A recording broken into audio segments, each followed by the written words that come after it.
por esta convocatoria, Mauricio, que hace mucho tiempo que no nos veíamos, nos conocimos por allá por la ENA. Bueno, porque el tiempo es muy breve y hay muchas participaciones muy importantes, les comento que el planteamiento que yo hago es cuáles son las nuevas normalidades a las que nos convoca la Organización Mundial de la Salud y los gobiernos en el mundo, incluyendo el nuestro. Es importante señalar que a una pregunta expresa, el subsecretario de Prevención y Promoción de la Salud de México,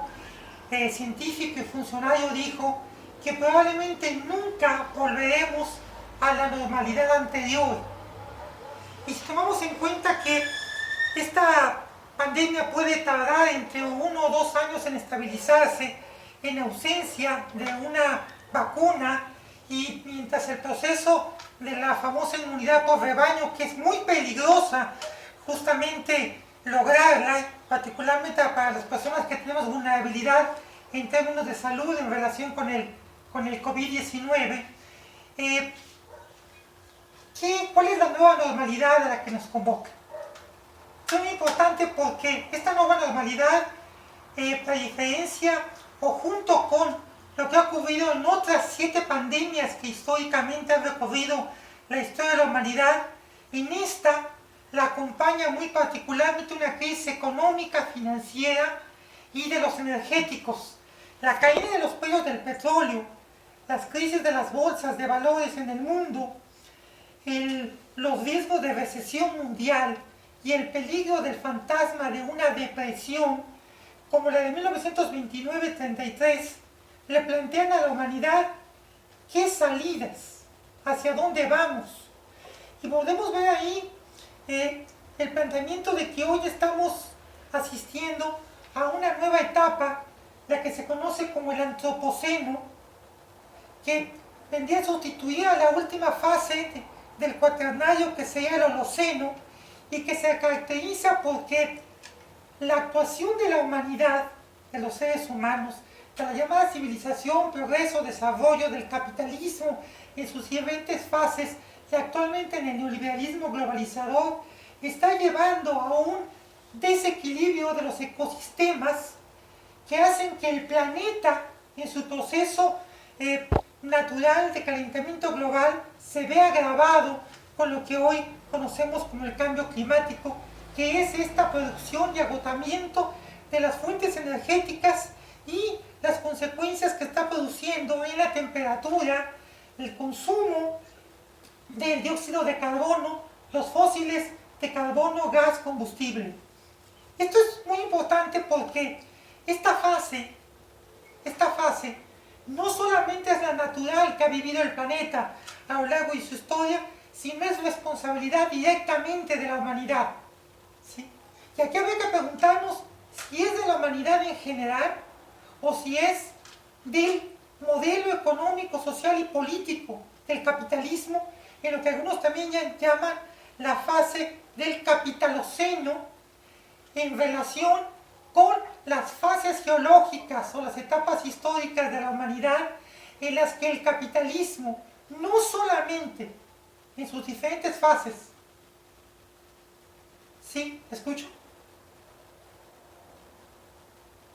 En las que el capitalismo no solamente ha generado, y esta es la parte fundamental que quiero plantearles, que este modelo económico que es el capitalismo no solamente ha llevado a una desigualdad económica, social, de disfrute y ejercicio de los derechos humanos, de acceso a la riqueza generada por la humanidad, sino también está generando cambios, modificaciones, muchas perturbaciones en los ecosistemas, y otra cosa muy importante, que es el hecho de que hoy la humanidad es claramente el mayor depredador en la historia del planeta Tierra.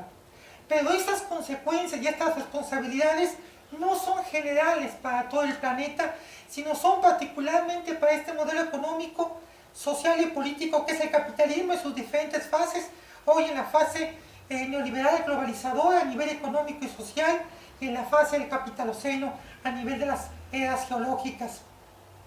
No solamente el 1% de la población mundial acapara el 50% de la riqueza sino que el 7% de la población consume, 7% más rico por supuesto, consume el 50% de los recursos energéticos del planeta. La desigualdad social, la concentración de la riqueza, la precarización, el empobrecimiento, la unificación del ejercicio de los famosos DESCA, los derechos económicos, sociales, culturales, ambientales, el acceso a la salud, con este desmantelamiento de los sistemas de salud que hemos visto en el mundo capitalista, también en México, como lo sabemos el sexenio pasado y anteriores, los problemas de acceso a la educación de calidad,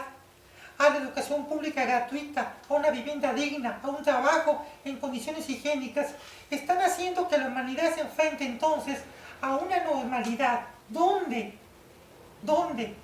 vamos a tener enfrente pandemias constantemente. Esto es bien importante no olvidarlo. La humanidad desde toda su historia ha tenido una relación con las enfermedades, infecciosas que recorren su historia. Nos dice el propio subsecretario de Prevención y Promoción de la Salud que no van a terminar, que las tendremos en el futuro y que 3/4 partes de ellas son de origen silvestre. Si además le agregamos el planteamiento que es discutible, que es polémico, pero tampoco podemos dejar de lado, que esta proliferación de pandemias que hemos vivido en la década pasada, este año, en los últimos años, corresponden a parte de la guerra bacteriológica y las disputas geopolíticas entre las potencias hegemónicas, hoy fundamentalmente Estados Unidos y China. Entonces debemos de prepararnos a qué normalidad. Voy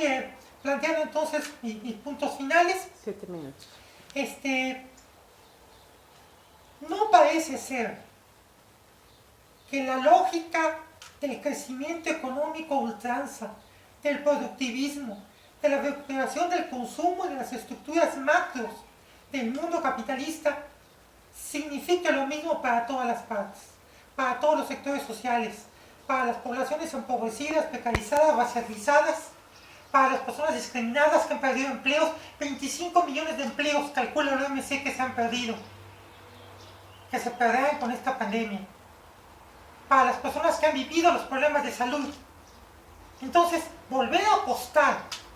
a reponer el capitalismo neoliberal globalizador, el capitaloceno, es volver a apostar a una normalidad de empobrecimiento, precarización, desigualdad, concentración de la riqueza, problemas sociales. ¿A qué apostamos? A la revolución social, como lo plantean los grandes movimientos sindicales, sociales, partidos políticos, de los marxismos, socialismos, comunismos, de los anticolonialismos, de los populismos nacionalistas. La historia de las revoluciones en el siglo XX nos llevó a la creación de sistemas autoritarios o dictatoriales o totalitarios. Parecía entonces que es la creación de un tejido de redes sociales comunitarias, locales, regionales, formas alternativas de entender las necesidades desde abajo y a la izquierda de la población concreta, sobre todo de quienes vamos a ser dejados de lado, vamos a ser dejados abandonados, vamos a ser confinados, vamos a ser sustituidos. Y que entonces las imágenes catastrofistas y distópicas que vemos en las series, gracias Mauricio, que vemos en las series, que vemos en las películas, en las novelas, se presenten cada vez de mayor medida. Y esto tiene que ver, entre otras, con las poblaciones de la diversidad sexual, de género, características corporales y relacionales, que solemos ser objeto de la discriminación, la estigmatización, discriminación y violencia por los poderes, porque hoy las pandemias que relacionan a los seres humanos entre sí y a sus corporalidades suelen tomar a las personas de la diversidad sexual, de género, de características corporales, sexuales y relacionales como uno de sus principales blancos, como lo estamos atestiguando la semana pasada en Seúl, Corea, en Corea del Sur, ante un rebrote de la pandemia. Quiero decirles que no nos queda mucho tiempo. Que no nos queda mucho tiempo y temo que para el conjunto de la humanidad, sobre todo para los de abajo y a la izquierda, no habrá un final feliz. Gracias.